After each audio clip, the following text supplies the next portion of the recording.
2019 жылдың қорытындысы бойынша Қазақстан Республикасы сыбайлас жемқорлықты қабылдау индексіне сәйкес 180 елдің ішінде 113-ші орынды иеленді. Елдердің жалпы рейтингінде 100-ден 34 балл ғана жинады. Бұл мәселе республикадағы көптеген салаларға әсер етеді. Сыбайлас жемқорлық дегеніміз не? Бұл игіліктер мен артықшылықтар алу немесе табу мақсатында өзінің лауазымдық немесе қызметтік өкілеттіктерін заңсыз пайдалану.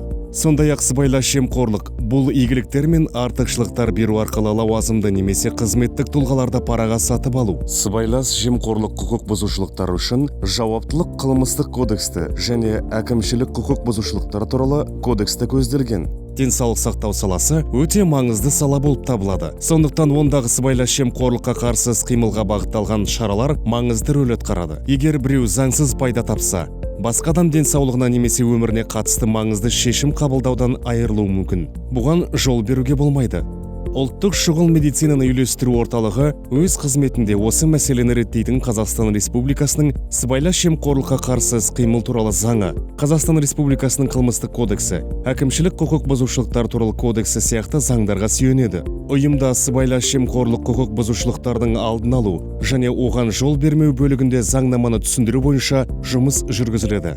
Әрбір азамат сыбайлас жемқорлықтың алдын алуға бағытталған барлық қажетті шараларды қабылдауға міндетті. Құқықтық мемлекетте өмір сүру үшін барлық азаматтар саналы болу керек.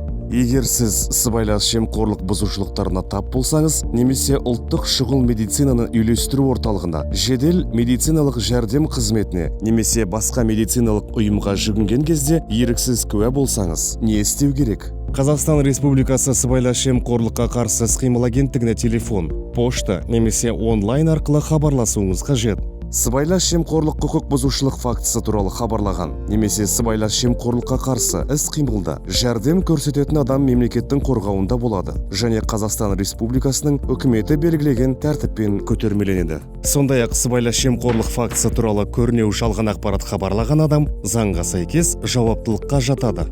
Бірге сыбайлас жемқорлыққа қарсымыз.